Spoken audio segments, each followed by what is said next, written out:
هذه سبيلي أدعو إلى الله على بصيرة أنا ومن اتبعني وسبحان الله وما أنا من المشركين.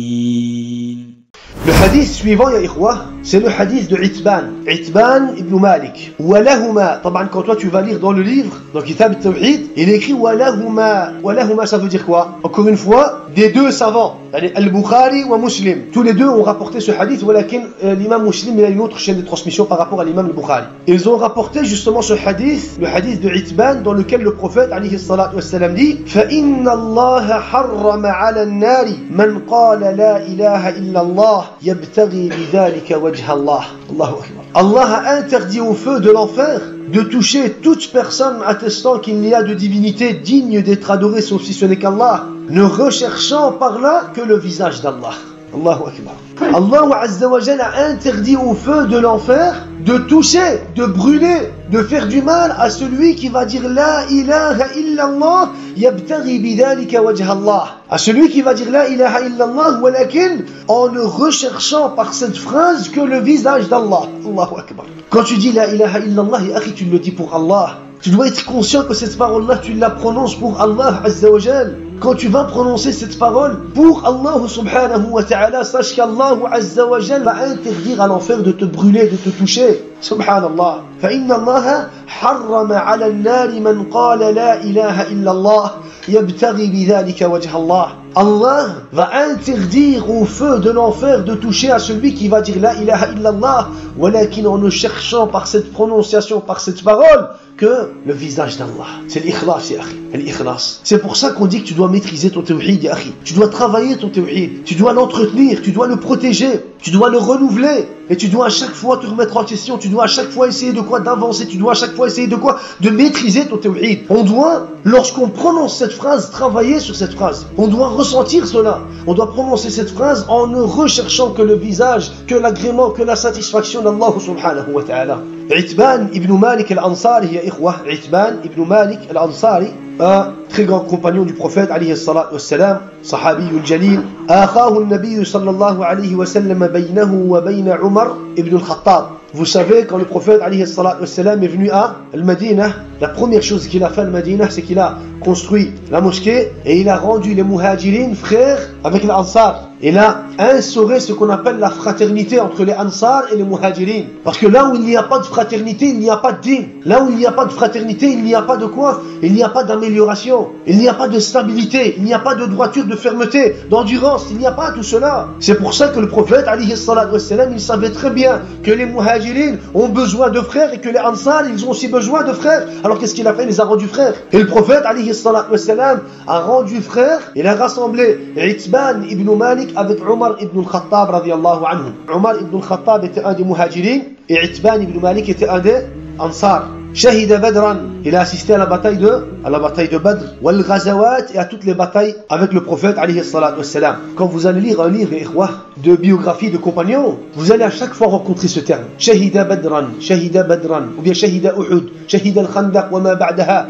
Pourquoi? C'est pour nous donner une image, une idée du mérite de ce compagnon. Parce que ceux qui ont participé à la bataille de Badr ont un mérite plus grand que ceux qui ont participé à la bataille de Uhud. Et ceux qui ont participé à la bataille de Uhud ont un mérite plus grand que ceux qui ont participé à la bataille de Khandaq. Ceux qui ont cru avant la conquête de la Mecque ont un mérite plus grand que ceux qui ont cru après la conquête de la Mecque. Ça, c'est pour te donner une idée de la place de ce compagnon, de la place et du mérite de ce compagnon. Donc Shahida Badran wal Ghazawat, il a assisté à la bataille de Badr et à toutes les batailles au temps du prophète alayhi salatu wassalam. Thumma dhahaba basaruhu, il est devenu aveugle au temps du prophète alayhi salatu wassalam. C'est justement ce compagnon qui est venu voir le prophète alayhi salatu wassalam et qui lui a demandé de prier, qui lui a demandé l'autorisation de prier chez lui à la maison. Quand vous allez lire dans un livre de hadith, le compagnon qui est venu demander au prophète alayhi salatu wassalam pour prier chez lui à la maison pour ne pas assister à al-masjid, c'est le hadith de Itban, c'est lui-même qui vient voir le prophète alayhi salatu wassalam et qui lui demande l'autorisation. Il est mort pendant la khilafah de Muawiyah ibn Abi Sufyan. Tabaran, ce hadith, ya ikhwah, c'est un hadith qui a un vécu au temps du prophète alayhi salatu wassalam. Itban ibn Malik, il était venu voir le prophète alayhi salatu wassalam en lui demandant sa visite. Et Itban ibn Malik, il était venu voir le prophète, il lui avait dit: Ya Rasulallah, viens me rendre visite. Pourquoi? Je voudrais que tu viennes me rendre visite pour que tu pries à un endroit chez moi dans la maison, pour que moi je puisse désigner cet endroit comme un endroit de prière. Il voulait que le prophète alayhi salatu wassalam vienne chez lui à la maison pour que le prophète alayhi salatu wassalam accomplisse une prière à un endroit bien précis de la maison, pour que Itban ibn Malik, tout le reste de sa vie, puisse consacrer cet endroit à un endroit de quoi? Un endroit de culte, d'adoration, de prière. Alors le prophète alayhi salatu wassalam, il a été voir Itban ibn Malik. Et quand il a été voir Itban ibn Malik, il lui a demandé: où veux-tu que je prie? Alors Itban ibn Malik, il lui a dit: à tel endroit, ya Rasulallah. Alors le prophète a prié à cet endroit. Le prophète alayhi salatu wassalam a prié à cet endroit, et derrière lui il y avait Itban ibn Malik et la famille de Itban ibn Malik. Et par après, les gens se sont rassemblés chez Itban. Les compagnons et les gens de Medina en général se sont rassemblés chez Itban. Et ils ont commencé à parler. Et pendant leur discussion, ils ont accusé certaines personnes de nifaq. Parmi les présents, il y en a qui ont parlé sur certaines personnes. Et quand ils ont commencé à parler sur ces personnes, d'autres compagnons comme Mu'adh ibn Jabal et encore d'autres compagnons, ils ont pris la défense. Ils ont dit: ne dites pas cela. Ne dites pas cela. Comment est-ce que vous osez parler sur nos frères, sur les compagnons du prophète alayhi salatu wassalam? On a entendu de leur part que des bonnes choses et on a vu que des bonnes choses. Ne parlez pas, ne les accusez pas de nifaq. Alors le prophète alayhi salatu wassalam, il est présent. Qu'est-ce qu'il a dû faire? Le prophète alayhi salatu wassalam, il a dû mettre un point. Il a dû trancher. Alors le prophète alayhi salatu wassalam, il a dit: ne dites rien, ne les accusez pas. فإن الله حرم على النار من قال لا إله إلا الله يبتغي بذلك وجه الله. Ne dites rien, ne les accusez pas, car Allah Azza wa Jalla a interdit. Allah Azza wa Jalla a interdit au feu de l'enfer de toucher celui qui va dire la ilaha illallah en ne cherchant par cela que le visage d'Allah. C'est comme si en réalité le prophète y témoignait pour ces gens-là. Le même hadith nous a été rapporté aussi par l'imam Ahmad ibn Hanbal dans le Musnad. C'est Anas ibn Malik qui nous rapporte le hadith de Itban.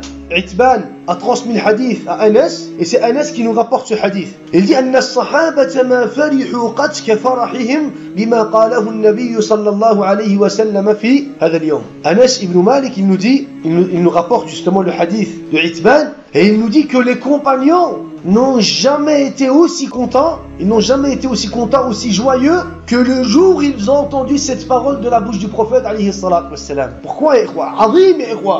Subhanallah al-azim, ya akhi. Yani le prophète alayhi salatu wassalam, il te dit: toi, ya Abdallah, t'as peur du feu, tu as peur de l'enfer, t'as peur du châtiment d'Allah Azza wa Jal. Sache que si toi tu dis la ilaha illallah en ne voulant par cela que l'agrément d'Allah, sache qu'Allah Azza wa Jal va interdire le feu de l'enfer de te toucher. Il va lui interdire cela. Dans une autre version du même hadith, Anas ibn Malik dit: Qala libnihi Abi Bakr. Anas ibn Malik, il avait un enfant, un fils qui s'appelait Abu Bakr. Il lui cite le hadith de Itban. Voilà ce que le prophète alayhi salatu wassalam a dit. Il lui dit: Ihfadh hadha al-hadith fa innahu kanzun min al-kunuz. Il lui dit: au fils, étudie ce hadith. Étudie ce hadith, car c'est un trésor parmi les trésors. Yahri, c'est un hadith que tu peux pas oublier. Tu peux pas oublier. Même si tu es confronté à des difficultés, tu sais bien que c'est pour la ilaha illallah. Et tu sais bien que le mérite de la ilaha illallah, c'est un mérite que tu peux pas comparer à autre chose, à quelque chose d'autre. Et il lui dit: étudie ce hadith. Étudie ce hadith, car c'est un trésor parmi les trésors. On voit, subhanallah, dans ce hadith, le grand mérite du tawhid, ya ikhwa.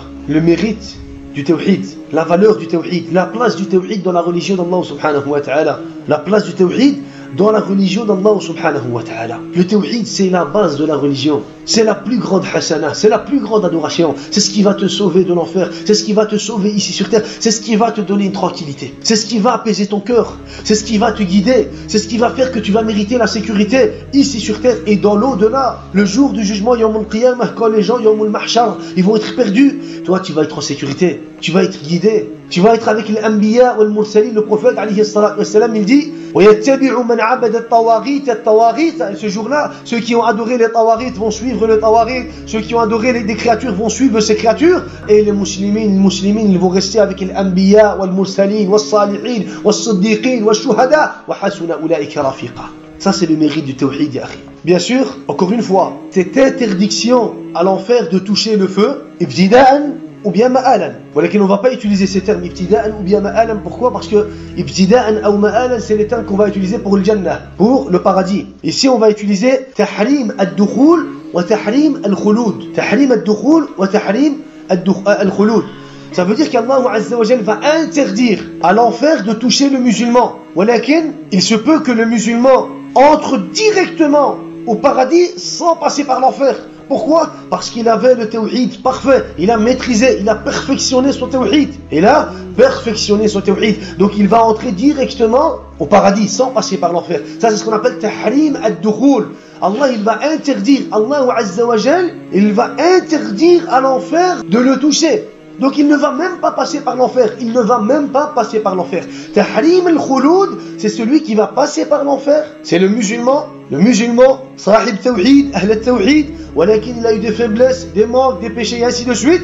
Allah Azza wa Jal va faire en sorte qu'il va passer par l'enfer pour être purifié et puis il va le mettre au paradis. Donc tahrim al-dukhul ou bien tahrim al-khulud. Tahrim al-dukhul, c'est l'interdiction d'accéder à l'enfer.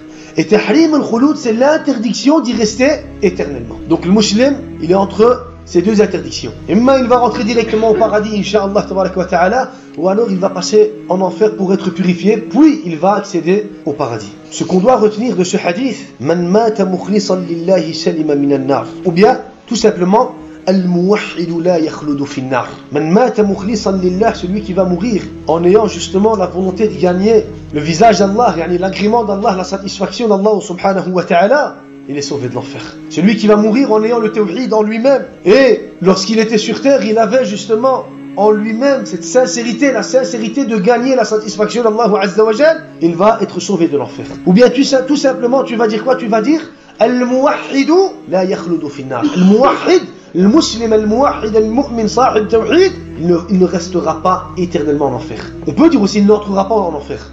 Voilà que ça c'est une situation. Mais quand tu dis il ne restera pas éternellement en enfer, on peut comprendre qu'il va directement entrer au paradis, ou alors qu'il va peut-être passer par l'enfer et puis il va avoir accès au paradis. Al-ikhlas, c'est une des deux conditions de quoi? De l'adoration. Celui qui va dire la ilaha illallah mukhlisan lillahi tabaraka wa ta'ala, c'est lui le muwahhid, c'est lui le musulman. Et celui qui va dire la ilaha illallah mais sans avoir de sincérité, comment est-ce qu'on l'appelle dans la religion? Munafiq. On l'appelle munafiq.